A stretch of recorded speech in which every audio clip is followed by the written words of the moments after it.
Salam semua para tetua, jumpa lagi bersama Mimin di channel Alurmu. Semoga para pendengar Alurmu selalu senantiasa dinaungi kebahagiaan, kesehatan, serta rezeki yang cukup. Oke, Mimin langsung lanjut ceritanya. Selamat mendengarkan dan hidupkan imajinasi para tetua. Cerita pun dimulai.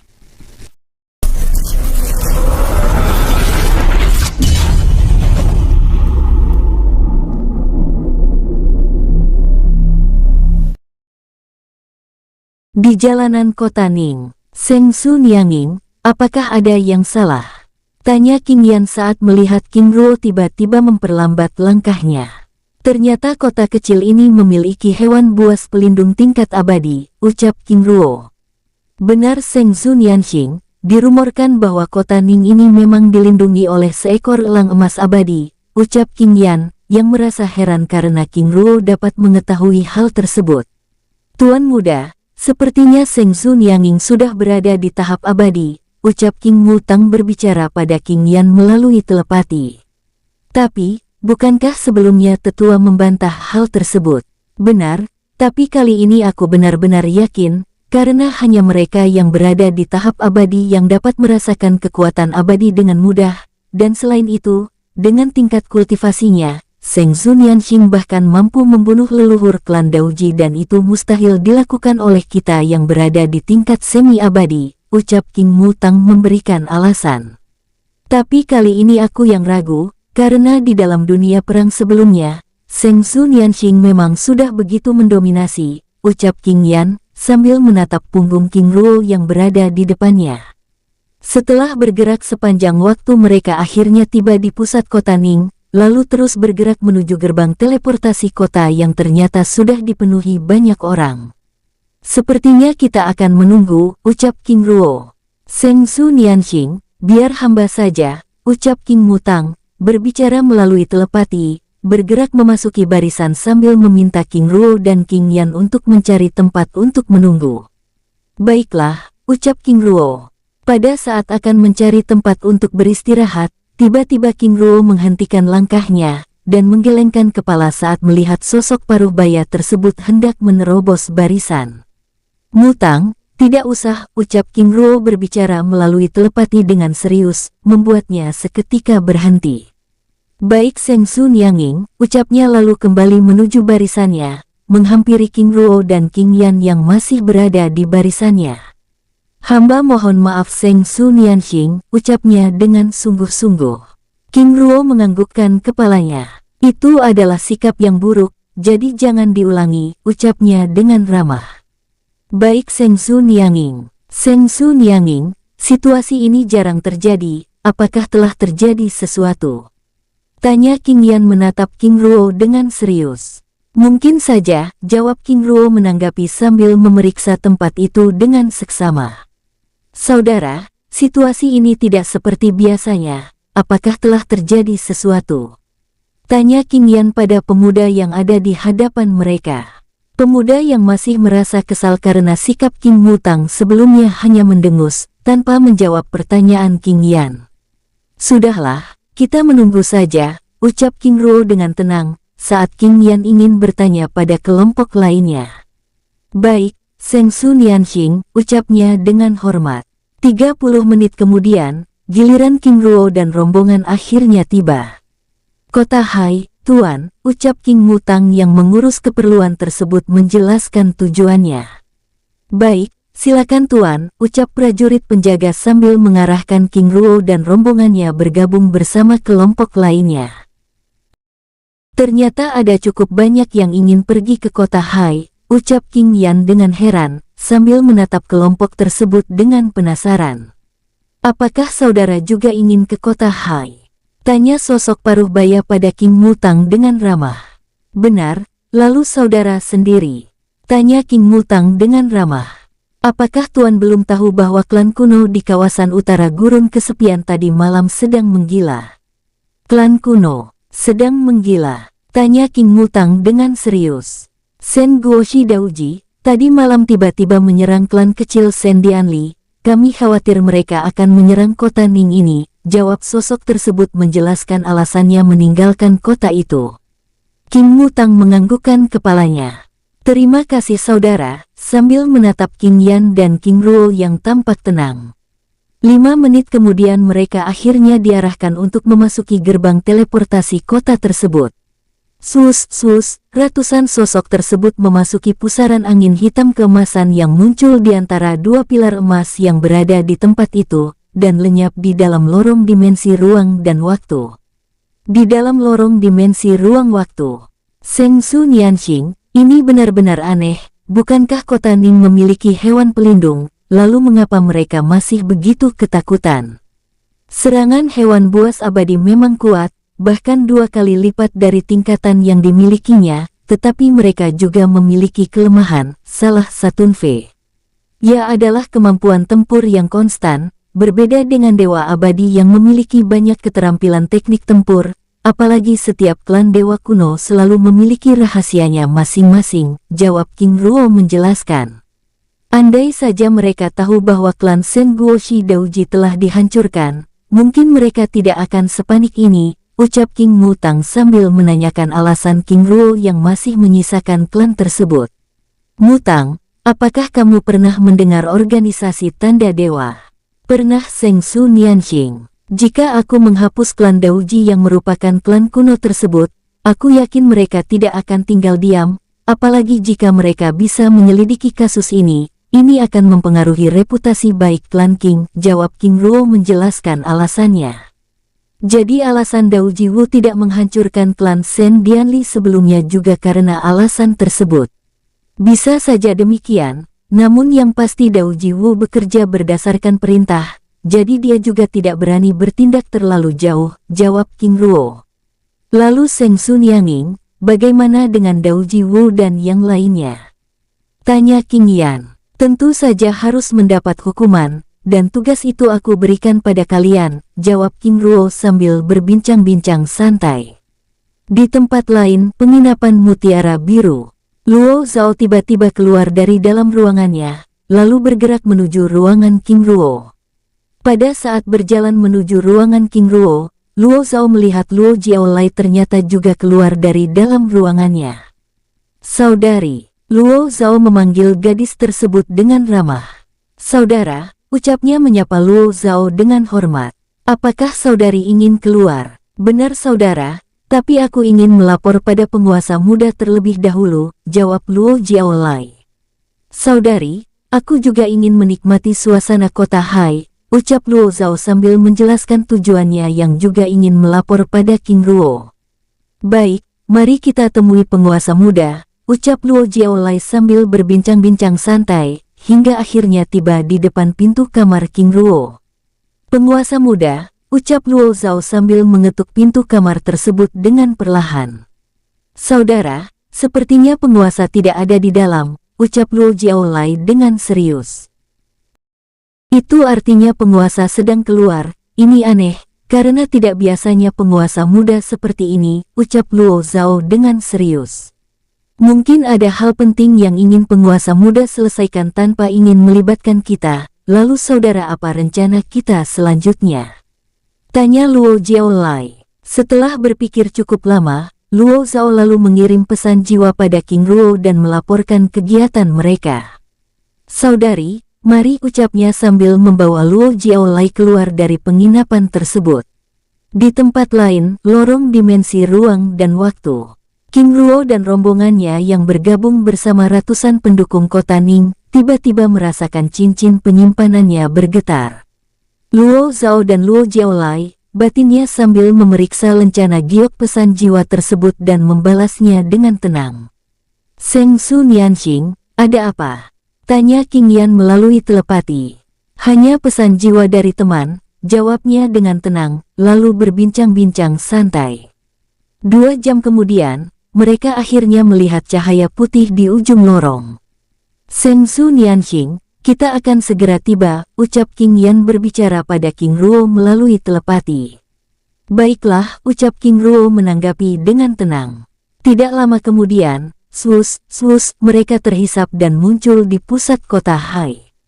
Sheng Su Nianxing, mari, ucap King Yan lalu membawa King Ruo ke klan Shen Chao yang berada di utara kota. Di tempat lain, Luo Zhao dan Luo Jiaolai yang berada di restoran kota Hai, tiba-tiba mendapat pesan jiwa dari King Luo. "Saudari, ada pesan dari penguasa muda," ucap Luo Zhao sambil memeriksa lencana giok jiwa dari dalam cincin penyimpanannya. "Lalu apa pesan penguasa muda?" tanya Luo Jiaolai dengan serius. "Penguasa muda sedang ada sedikit urusan dan meminta kita untuk tetap berada di kota Hai dan menunggunya kembali," jawab Luo Zhao. "Baiklah," ucap Luo Jiaolai menanggapi sambil mendengarkan perbincangan para pengunjung restoran yang sedang menceritakan tuan kota yang membatalkan pernikahan putrinya dengan tuan muda klan Chao. "Ini adalah risiko sebagai klan kecil, selalu dipermainkan. Sungguh tragis. Setelah kembali dari misi rahasia klan dan terluka, kini tuan muda Chao yang harus kehilangan cintanya. Di dunia yang kacau ini, kekuatan memanglah hal yang utama, tetapi pemimpin kota tidak mengerti bahwa perasaan bukanlah hal yang dapat dipermainkan," ucap para pemuda itu menjadikan masalah tersebut sebagai topik pembicaraannya, membuat Luo Jiaolai dan Luo Zhao hanya bisa menggelengkan kepalanya. Di tempat lain, aula klan Chao. Klan Hai benar-benar lucu. Setelah mengetahui Yan Er terluka, mereka langsung membatalkan pernikahan ini, ucap King Jiating sambil menatap King Pang, King Hui dan 4 tetua lainnya. "Mereka menganggap diri terlalu tinggi," ucap salah satu tetua menanggapi dengan kesal, karena tiba-tiba mereka menerima utusan dari tuan kota yang memberi surat pemutusan pernikahan. "Para tetua, apa tanggapan kalian mengenai masalah ini? Lalu apa yang harus kita lakukan?" tanya King Liating dengan tenang, sambil menatap King Pang dan King Hui yang masih diam. "Patriark, memiliki hubungan atau tidak dengan klan Hai, itu bukanlah masalah bagi kita. Yang perlu kita lakukan saat ini adalah bagaimana cara kita memberi pemahaman pada Yan Er," ucap King Pang yang masih merahasiakan kesembuhan King Yan dan King Mutang, serta keberadaannya bersama King Ruo yang masih belum kembali. "Tetua, benar. Semoga saja Yan Er tidak mempermasalahkan hal ini, tapi masalah hati," ucap King Jiating dengan suara pelan. Pada saat mereka sedang membicarakan masalah tersebut, tiba-tiba King Yan, King Mutang dan King Ruo yang tiba di klan memasuki aula istana, membuat tempat itu tiba-tiba menjadi senyap. "Seng Su Nianging," ucap King Pang dan King Hui sambil bersujud, membuat King Jiating dan keempat tetua lainnya yang mendengar panggilan tersebut juga ikut bersujud namun dengan kebingungan. "Bangunlah, hormat kalian aku terima," ucap King Ruo dengan ramah. "Terima kasih Seng Su Nianxing," ucap King Pang dan King Hui dengan hormat, lalu mempersilahkan King Ruo menempati kursi utama, namun langsung ditolak oleh King Ruo. "Cukup di sini saja," ucapnya sambil menatap King Jiating dan keempat tetua lainnya dengan ramah. "Ayah, para tetua, Seng Su Nianging King Ruo," ucap King Yan memperkenalkan sosok King Ruo pada semua orang dengan hormat, walaupun dia tahu King Ruo lahir di luar kediaman suci, namun dia yakin darah suci murni King Ruo adalah identitasnya yang tidak terbantahkan. "Hormat pada Seng Su Nianxing King Ruo," ucap King Jiating dan semua orang sambil berlutut dengan hormat. "Bangunlah, sebelumnya kalian sudah melakukannya, jadi tidak perlu mengulanginya lagi," ucap King Ruo dengan ramah. "Terima kasih Seng Su Nianxing." Lalu menempati kursinya masing-masing. "Seng Su Nianging, terima kasih telah mengunjungi kami, mohon maaf atas penyambutan kami yang tidak berkenan ini," ucap King Jiating dengan hormat. King Ruo menganggukkan kepalanya dengan ramah. "Dapat melihat kalian dalam keadaan sehat dan baik-baik saja, itu sudah membuatku senang."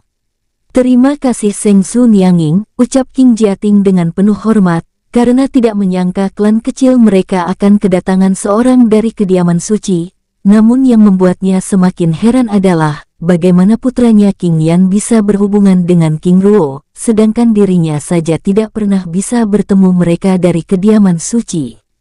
Tidak lama kemudian seorang gadis yang sebelumnya pernah melayani King Ruo memasuki ruangan dan melayaninya dengan hormat. "Terima kasih," ucap King Ruo sambil meraih minuman tersebut dan menyesapnya dengan tenang.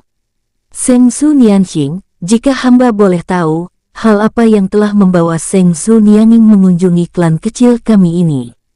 Tanya King Jiating dengan penasaran. King Ruo tersenyum ramah. Aku ada sedikit urusan dan kebetulan melewati kota Hai, jawab King Ruo sambil menjelaskan pertemanannya dengan King Yan yang masih terdiam. Jadi selama ini Seng Su Nianqing sudah mengenal putra hamba. Menatap King Ruo dengan serius. Benar, jawab King Ruo menganggukkan kepalanya, membuat King Jiating dan semua tetua yang ada di dalam ruangan itu begitu bersemangat. Seng Su Nianqing, terima kasih, ucap King Jiating, tiba-tiba menyadari sesuatu, lalu menatap King Yan dan King Mutang dengan serius. Yan tetua Mutang, sejak kapan kalian keluar dan bertemu dengan Seng Su Nianqing? Tadi malam ayah, jawab King Yan. Tadi malam, lalu dari mana kalian sebelumnya? Dari klan Sen Guoshi Daoji dan klan Sen Dianli ayah, jawab King Yan sambil menunjukkan Dwisula besi hitam Kaisar Sen Jun, yang langsung membuat mereka semua terdiam. Sung, pusaka tingkat suci tersebut mengambang di hadapan semua orang, sambil terus melepaskan aura yang sangat mengerikan. Seng Su Nianqing, jadi kalian berhasil, ucap King Fang dan King Hui bersamaan membuat King Jiating semakin heran. Patriark, maaf sebelumnya, aku yang membawa mereka, dan aku juga melarang tetua Pang dan tetua Hui untuk berbicara, ucap King Ruo menjelaskan, membuat King Jiating terdiam. Ayah, Dwisula besi hitam Kaisar Sen Jun adalah pusaka yang sebelumnya diberikan langsung oleh Seng Su Nianqing padaku, ucap King Yan menjelaskan pusaka pembunuh tingkat abadi tersebut, membuat King Jiating dan rombongannya kini ternganga. Jadi sebelumnya kalian mengambil pusaka ini kembali, ucap King Ruo sambil mengeluarkan Dao Ji Wu, Dian Li Dangi, Dian Li Bing dan Dian Li Bong dari dalam cincin penyimpanannya. Tutuan, ucap Dao Ji Wu dan rombongannya berlutut di hadapan King Ruo dengan wajah pucat pasi. Jika berani bunuh diri, aku akan membuat klan kalian ikut mati bersama kalian, ucap King Ruo dengan tenang, membuat Dao Ji Wu dan rombongannya langsung terdiam mematung. Patriark, tugas untuk menghukum mereka aku serahkan padamu. Ingat, jangan memberikan kematian yang mudah, ucap King Ruo. Baik Seng Su Nianqing, hamba mengerti, ucap King Jiating dengan hormat, sambil mengarahkan pandangannya pada Dao Ji Wu dan rombongannya dengan dingin. Selain berani membunuh tetua klan, kalian juga melukai putraku dan mengambil senjata yang diberikan oleh Seng Su Nianqing padanya. Penjaga, ucap King Jiating memanggil murid klan yang berjaga di depan pintu aula.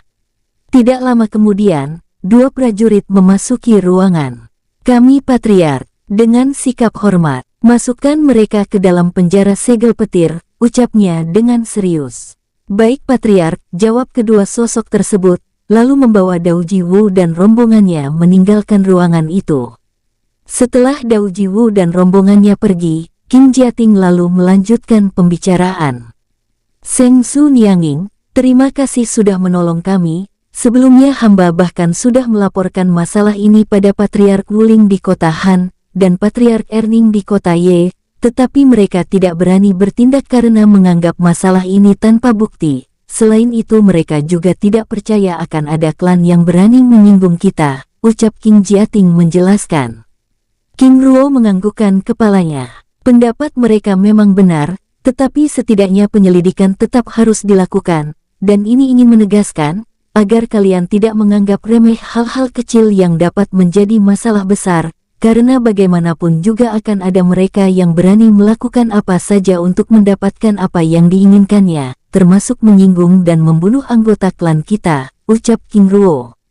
Baik Seng Su Nianqing, terima kasih nasihatnya, ucap mereka dengan hormat. Lalu, Seng Su Nianqing, bagaimana dengan misi sebelumnya? Apakah ini tidak akan menjadi masalah? Tanya King Hui dengan wajah khawatir. Saudara tenanglah. Misi sebelumnya berjalan dengan aman, jadi tidak perlu khawatir, jawab King Mutang. Sambil berbicara pada semua orang melalui telepati, yang akan menjelaskan rincian misi tersebut. Baik saudara, ucap King Hui dan rombongannya dengan hormat. Seng Su Nianqing, ucap King Jiating dengan ragu menatap King Ruo dengan serius. Patriark, bicaralah, ucap King Ruo dengan ramah. Seng Su Nianqing, ada sedikit masalah, ucap King Jiating sambil menyerahkan gulungan putih yang berisi surat pada King Ruo. Kami perlu pendapat, Seng Su Nianging, ucap King Pang dengan serius. King Ruo yang memeriksa surat tersebut hanya bisa menggelengkan kepalanya. Yan, ini untukmu, ucapnya sambil memberi surat tersebut pada King Yan, yang langsung mengubah wajahnya. Ayah, kapan surat ini datang? Tanya King Yan dengan serius. 2 jam yang lalu, jawab King Jiating, membuat King Yan langsung terdiam. Selesaikan dengan baik-baik. Masalah perasaan, aku tidak berani ikut campur, tapi jika kalian saling mencintai, itu patut diperjuangkan, ucap King Ruo dengan tenang. Tapi, Seng Su Nianxing, bagaimana jika mereka bersikeras menolak? Tanya King Jiating. Mereka pasti punya alasan, dan kalian harus tahu. Selain itu apakah sebelumnya kalian sudah memberi jawaban? Tanya King Ruo. Belum Seng Su Nianxing, karena hamba menyerahkan hal ini pada Yan jawab King Jiating. King Ruo menganggukkan kepalanya. Yan, keputusannya ada di tanganmu, ucapnya dengan sungguh-sungguh. Baik Seng Su Nianxing, Patriark Jiating, para tetua, maaf aku tidak bisa berlama-lama di tempat ini, karena ada urusan yang segera harus aku selesaikan, semoga kelak aku bisa berkunjung kembali. Namun sebelum aku pergi, aku ingin kalian bertemu dengan seseorang, sambil menggerakkan tangannya. Sus, sosok King Di muncul di dalam ruangan itu, membuat King Jiating dan semua orang mematung. Kakek, ucap King Jiating tiba-tiba, menangis haru, berlutut di hadapan King Di, dan diikuti oleh semua orang. Jiating kamu terlalu tua untuk menangis, ucap King Di menahan air matanya, meraih bahu King Jiating dan memeluknya dengan hangat. Kakek ternyata masih hidup, ucapnya menahan tangis. Tentu saja, apakah kamu pikir aku sudah mati?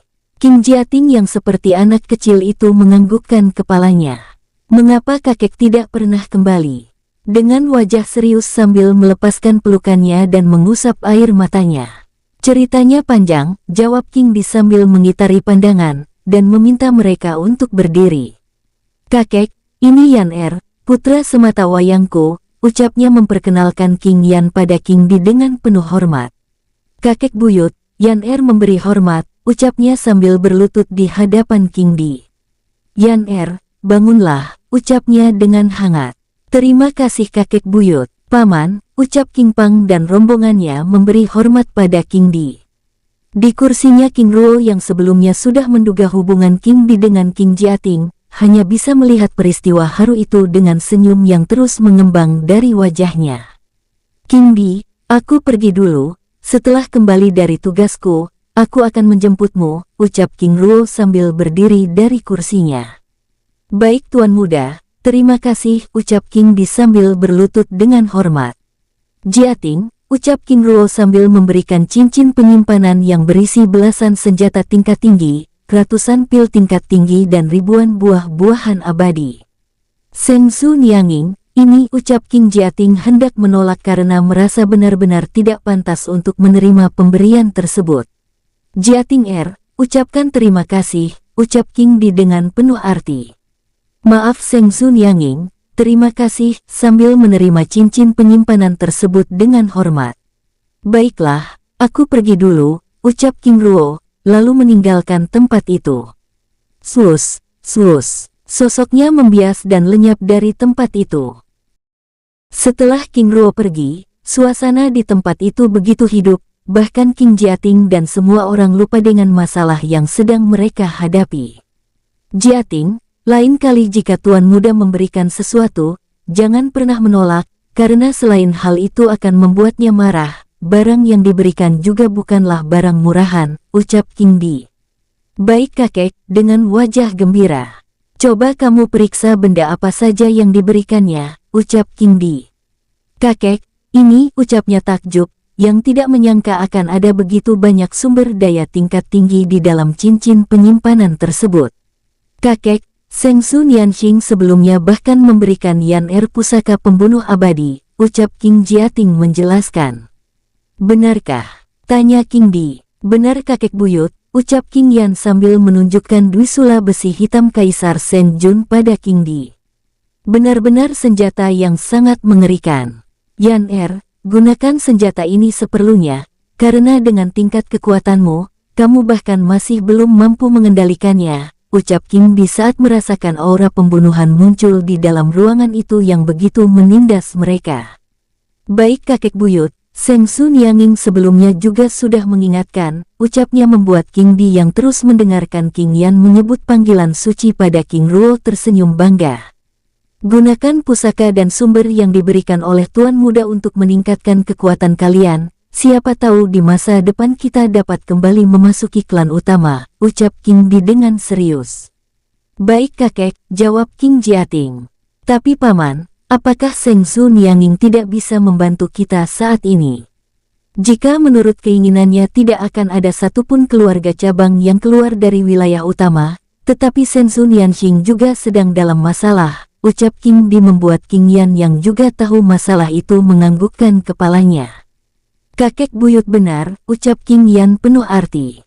Yan ada beberapa rahasia yang tidak boleh diceritakan, mohon untuk tetap merahasiakannya, ucap King Di berbicara pada King Yan melalui telepati. Baik kakek buyut, dengan sikap hormat, paman, jika kami boleh tahu, berasal dari terah siapakah Seng Su Nianging Ruo sehingga paman bisa berada di sisinya? Tanya King Hui dengan penasaran. Petir angin, leluhur sejati kita, jawab King Di. Benarkah, tapi bukankah, ucap King Pang dengan ragu. Leluhur Agung Feng Bao tidak pernah mati, camkan itu, ucap King Di dengan serius. Jadi selama ini rumor itu, leluhur Agung memiliki alasan untuk hal itu, mohon kalian untuk tetap merahasiakannya. Baik paman, lalu jika kami boleh tahu, berada di tingkatan apakah Seng Su Nianging Ruo dalam terah keluarga suci? Tanya King Hui. Seng Su Nianging adalah cucu langsung dari leluhur agung dari putranya King Peng, dari terah ibunya. Dia adalah cucu pertama dari Patriark Sen Guoshi Lingzong, dari putri tunggalnya Ling Yun, jawab King Di menjelaskan, membuat King Jiating dan semua orang mematung. Tidak heran jika Seng Su Nianxing begitu mengerikan, ucap King Mutang. Maksud saudara? Tanya King Hui. Saudara Hui, pada saat kami bertiga mendatangi klan Sen Guoshi Daoji, kekuatan Seng Su Nianging benar-benar tidak terbendung, bahkan sosok leluhur Daoji Huang Fu mati seketika dalam cengkramannya. Dan perlu saudara sekalian ketahui, Daoji Wu yang sebelumnya menjadi tawanan kita, sebenarnya juga sudah berada di tahap abadi, jawab King Mutang menjelaskan perjalanan mereka merebut kembali Dwisula besi hitam Kaisar Sen Jun dengan detail, membuat King Jiating dan rombongannya terdiam takjub. Hebatnya lagi, Seng Su Nianxing bahkan tidak menggunakan kekuatan petir, jadi tidak ada yang tahu bahwa yang menyerang mereka sebelumnya adalah klan King, ucap King Yan menjelaskan. King Di yang mendengar penjelasan King Yan dan King Mutang tersenyum santai, membuat King Jiating begitu heran. Kakek, apakah ada yang salah dengan cerita ini? Tanya King Jiating dengan penasaran. Tidak ada yang salah dengan cerita ini dan semuanya benar, perlu kalian ketahui kehebatan yang dimiliki oleh Seng Su Nianging bahkan lebih dari itu. Maksud paman? Tanya King Hui. Pada saat berada di tahap semi-abadi, Seng Su Nianging bahkan sudah mampu membunuh abadi tingkat 3, apalagi dengan kekuatannya saat ini, hewan buas abadi tingkat 4 juga bukan lawannya. Jawab King Di, membuat King Jiating dan rombongannya merinding ngeri. Kekuatan Seng Su Nianging benar-benar mengerikan, ucap King Pang. King Di menganggukkan kepalanya. Apakah kalian pernah mendengar abadi tanpa tatanan? Apa? Jadi Seng Su Nianging, ucap semua orang dengan wajah serius. Ingat, ini adalah rahasia kita bersama, ucap King Di mengingatkan mereka dengan sungguh-sungguh.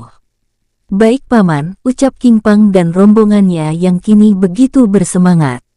Aku tidak menyangka, ternyata leluhur agung memiliki rahasia yang begitu luar biasa. Itu artinya jalan untuk kembali ke kediaman utama semakin terbuka lebar, ucap King Hui dengan semangat. Benar, dan aku ingin kalian bersabar, ucap King Di sambil berbincang-bincang santai dengan membicarakan banyak hal, namun tetap merahasiakan beberapa hal penting terkait keberadaan klan King di benua teratai biru, dunia jiwa, dan hal penting lainnya hingga pembicaraan hangat mereka menjurus pada masalah yang sedang mereka hadapi. Di tempat lain, sosok King Ruo yang bersembunyi di balik mantra formasi ilusi bergerak di atas langit kota Hai, menuju penginapan Mutiara Biru.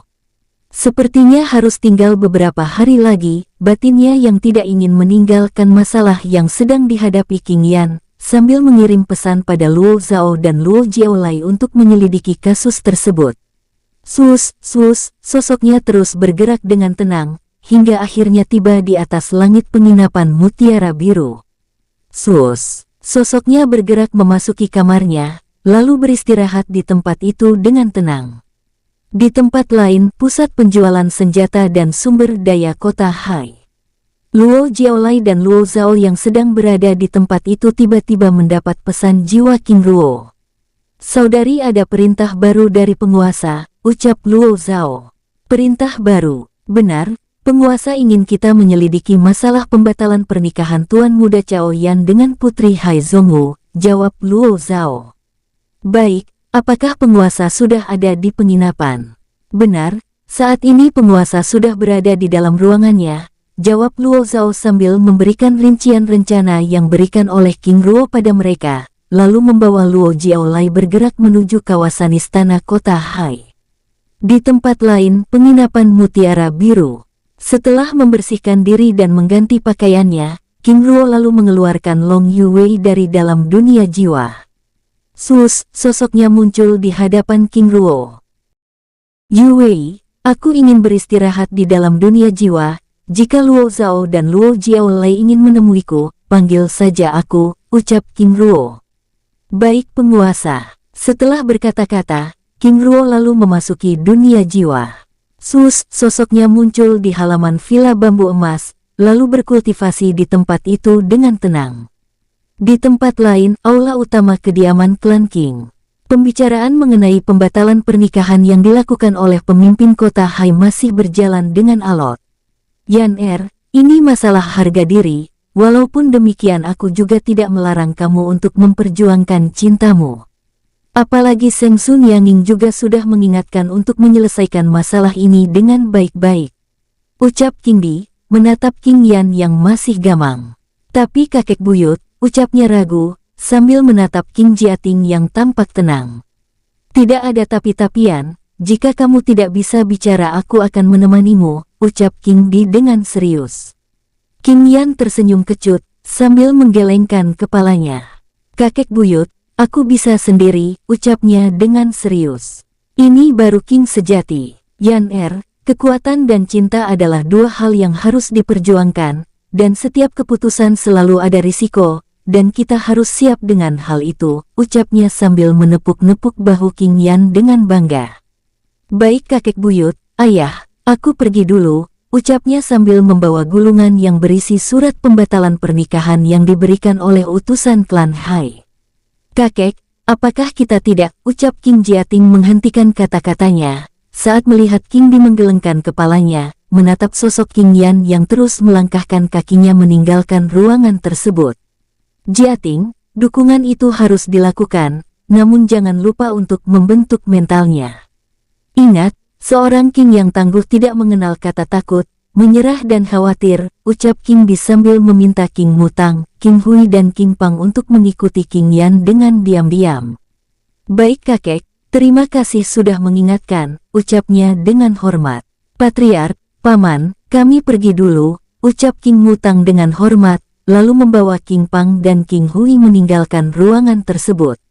Setelah King Mutang dan rombongannya pergi, King Di lalu melanjutkan pembicaraannya bersama King Jiating dan keempat tetua lainnya. Di tempat lain, King Yan terus bergerak meninggalkan klan Cao dengan menyamar. Apa yang sebenarnya terjadi? Mengapa pihak istana tiba-tiba memutuskan pernikahan ini? Batinnya sambil melangkahkan kakinya dengan tenang. Setelah bergerak sepanjang waktu, akhirnya King Yan tiba di istana kota, lalu memasuki aula istana dengan tenang, mengejutkan pemimpin kota dan mereka semua yang ada di tempat itu. "Cao Yan, ternyata kamu benar-benar tidak tahu malu. Ucap pangeran pertama dengan tatapan yang merendahkan, membuat King Yan merasa sedih. Bagaimana aku bisa memperjuangkan hubungan ini, jika mereka saja sudah memandang rendah diriku? Batinnya sambil memasuki aula istana dengan tenang.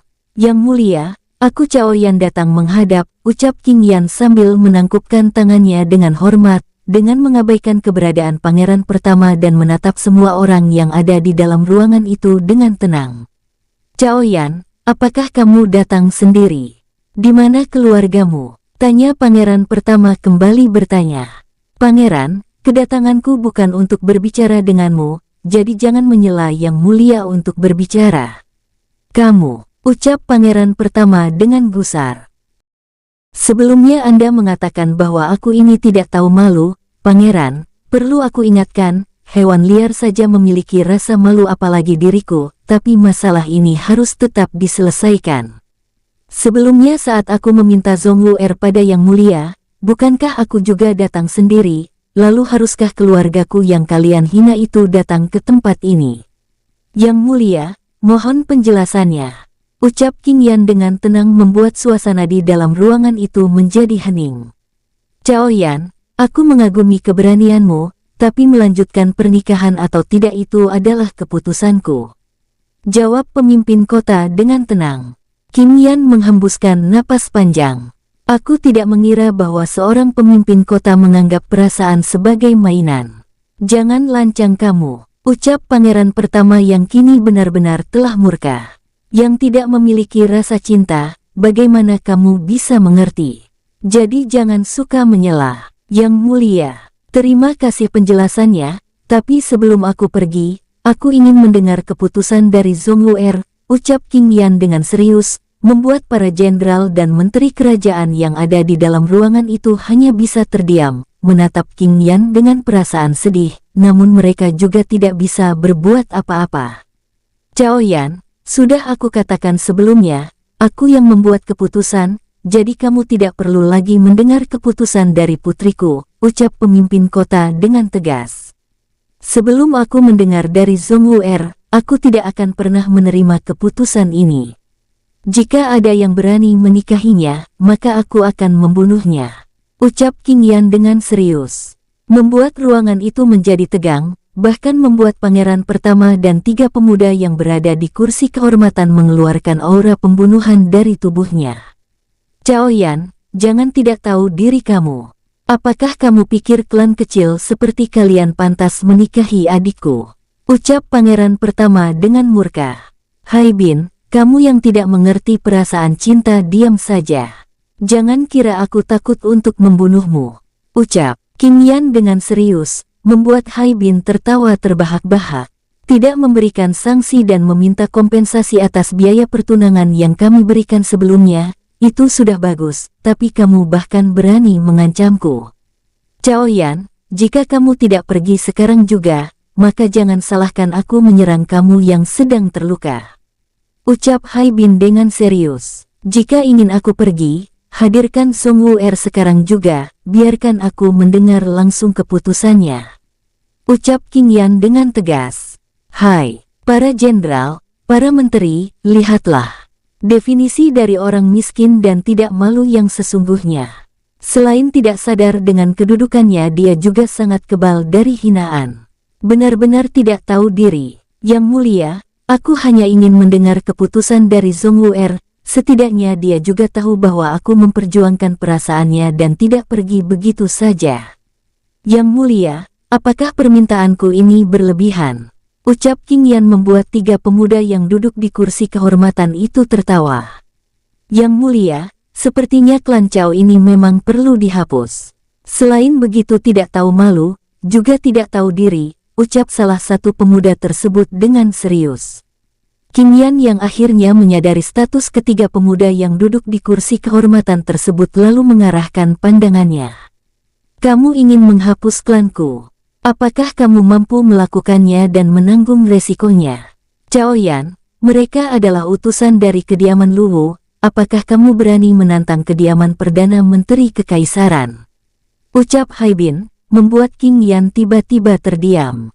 Apakah sekarang kamu takut? Qing Yan yang masih tidak ingin menyimpulkan keberadaan utusan dari ibu kota kekaisaran Shen Wang tersebut tersenyum datar. Hai Bin, apakah aku terlihat ketakutan? Selain itu apakah masalah ini ada hubungannya dengan mereka? Cao Yan, menikahkan putri Hai Zhongwu dengan tuan muda Luwu juga adalah kehormatan kota Hai, ucap Hai Bin, membuat Qing Yan kembali terdiam. Yang mulia, apakah ini semua ide dari Hai Bin? Tanya Qing Yan dengan tenang, membuat pemimpin kota terlihat serba salah. Hai Bin, ternyata selama berada di ibu kota kekaisaran kamu malah menjadi penjilat klan Luwu, benar-benar memalukan, ucap Qing Yan, tiba-tiba bergerak dan mencengkram lehernya. Ah, ucap Hai Bin sambil berusaha melepaskan tangan Qing Yan, membuat suasana di dalam ruangan itu kini benar-benar menjadi tegang. Cao Yan, apakah kamu benar-benar gila? Ucap para jenderal tersebut sambil berdiri dari kursinya. Jangan mendekat, atau aku benar-benar akan membunuhnya. Ucap Qing Yan membuat para jenderal tersebut berhenti bergerak dan menjaga jarak. Lancang, klan kecil seperti kalian benar-benar tidak menghargai niat baik tuan muda kami. Ucap utusan dari kediaman Shen Luwu tersebut dengan murka, sambil bergerak menyerang Qing Yan. Sus, sosoknya bergerak sambil melepaskan pukulan. Duar pukulannya beradu dengan tinjuan tangan kiri Qing Yan, hingga melempar sosoknya hingga menghantam pilar istana dan melukainya dengan parah. Ah, kakakmu, ucapnya menatap Qing Yan yang bergerak menghampirinya sambil menyeret Hai Bin yang masih berada dalam cengkraman tangannya. Apakah kamu kira aku takut pada klan Luwu? Matilah kau, ucapnya sambil menginjak kepala pemuda tersebut dan menewaskannya, membuat suasana di dalam ruangan itu menjadi hening. Kakakmu, ucap kedua utusan yang tersisa menatap Qing Yan dengan murka menyala. Kirim pesan pada kediaman Luwu, katakan pada Luwu Jiujia agar menjadi orang yang lebih bermoral. Ucapnya sambil mengeratkan cengkramannya. Oh tidak, Cao Yan, kamu benar-benar menantang klan Luwu, ucap para jenderal dengan wajah pucat pasi. Sambil menatap Hai dan Yu yang terdiam mematung. Ini tidak ada hubungannya dengan kerajaan. Jika kediaman Luwu tidak senang, maka silakan berurusan dengan klan Cao. Ucapnya dengan percaya diri, Hai Bin, aku beri kamu satu kesempatan, katakan di mana Zhongwu berada. Sambil melonggarkan cengkramannya, berani menyinggung kediaman Luwu, bahkan juga berani menindasku, kamu benar-benar. Duar, ledakan keras bergema menghantam dantiannya. Tidak hanya itu, Qing Yan juga melempar Hai Bin hingga menghantam pilar istana dan melukainya dengan parah. Sus, sus. Kelima jenderal yang sebelumnya menahan diri dan menjaga jarak langsung menyerang Qing Yan. Duar, duar. Serangan mereka beradu, namun karena perbedaan tingkat kultivasinya, keempat jenderal itu terlempar ke berbagai arah. Kakakmu, ucap para jenderal yang terluka parah tersebut menatap Qing Yan dengan serius. Ternyata dia begitu kuat, ucap para menteri kerajaan, berbicara melalui telepati pada rombongannya dengan penuh selidik. Benar, bukankah dia sebelum terluka? Tapi aku bahkan tidak melihat hal itu. Selain mempermainkan perasaan dan harga diri orang lain, Hai Bin juga berani meremehkan kata-kataku. Yang mulia, ini adalah permintaan terakhir, katakan di mana Zhongwu berada. Sambil menatap Hai dan Yu dengan serius. Di sudut ruangan, Hai Bin yang telah ditolong oleh tabib istana, menatap Qing Yan dengan penuh kebencian. Ayah, dia telah menyinggung kediaman Luwu, bahkan juga berani membuatku seperti ini. Diam, ucap Hai dan Yu dengan kesal, membuat ruangan itu benar-benar hening. Yang mulia, ucap Qing Yan yang berdiri dengan tenang tersebut membuyarkan keheningan tempat itu. Melihat Hai dan Yu masih diam, Qing Yan tiba-tiba bergerak, dan menyerang kedua utusan dari klan Luwu yang masih tersisa. Duar, duar, ledakan keras bergema, melempar kedua sosok tersebut hingga menghantam dinding istana dan melukainya dengan parah. Tidak berhenti di situ, Qing Yan langsung menghampiri kedua sosok tersebut dan mencengkram lehernya. Katakan, di mana kalian menyembunyikan Zhongwu? Jika kamu berani, pergilah ke ibu kota kekaisaran, ucap sosok tersebut sambil tertawa. Yang mulia, apakah benar demikian? Tanya King Yan dengan serius.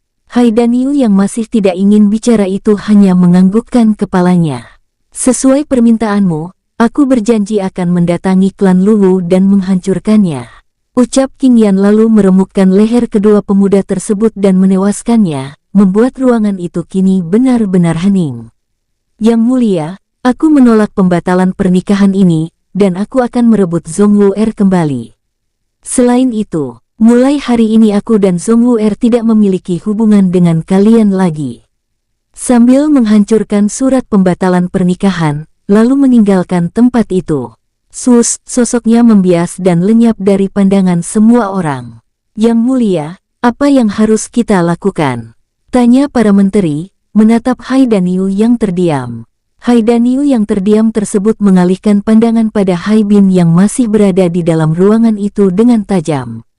Kirim dia ke penjara bawah tanah dan biarkan dia mati kelaparan.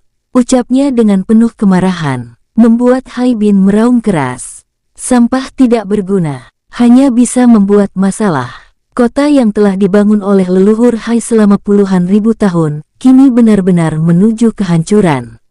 Ucapnya sambil meminta prajurit membawa Hai Bin pergi dari ruangan tersebut. Para jenderal, tingkatkan penjagaan dan perlindungan kota. Ucapnya dengan tegas. Baik, Yang Mulia. Bergerak meninggalkan tempat itu. Di atas langit istana kota Hai di dalam mantra formasi ilusi. Saudari, mari kita menemui penguasa, ucap Luo Zhao. Baik, jawab Luo Jiaolai lalu meninggalkan tempat itu. Mereka bergerak meninggalkan tempat itu dengan tenang.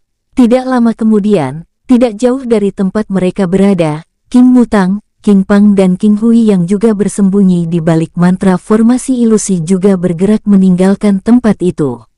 Di tempat lain, dalam waktu singkat, Luo Zhao dan Luo Jiaolai akhirnya tiba di penginapan Mutiara Biru.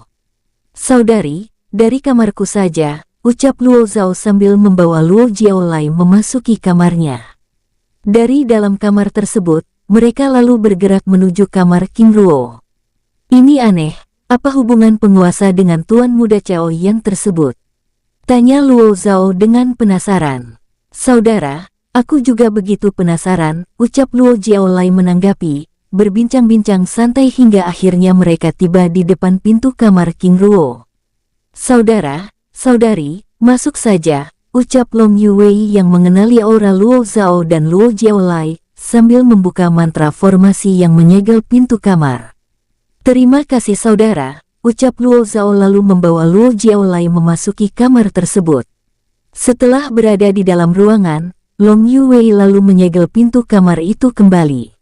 Saudara, kami ingin bertemu dengan penguasa, ucap Luo Zhao menjelaskan tujuannya, sambil menatap bola emas dari cakram emas langit yang tersegel oleh bola es petir yang berada di tengah ruangan tersebut. Baiklah, ucap Long Yuwei.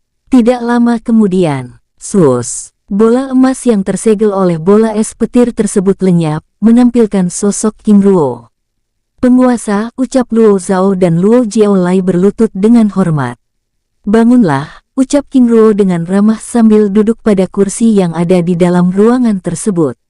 Terima kasih penguasa, lalu menempati kursi yang tersedia.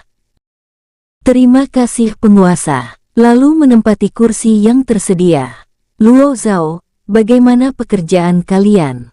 Tanya King Luo sambil menuangkan arak rumput kristal pada gelas. Penguasa, kami sudah mendapatkan informasi tersebut. Ternyata pembatalan pernikahan itu karena pihak istana mendapat tekanan dari kediaman Luwu, jawab Luo Zhao. Kediaman Luwu, benar penguasa, Luwu Jiujia, putra Perdana Menteri Kekaisaran Shen Wang Luwu Guoksun, adalah sosok dalang dari masalah ini, jawab Luo Jiaolai.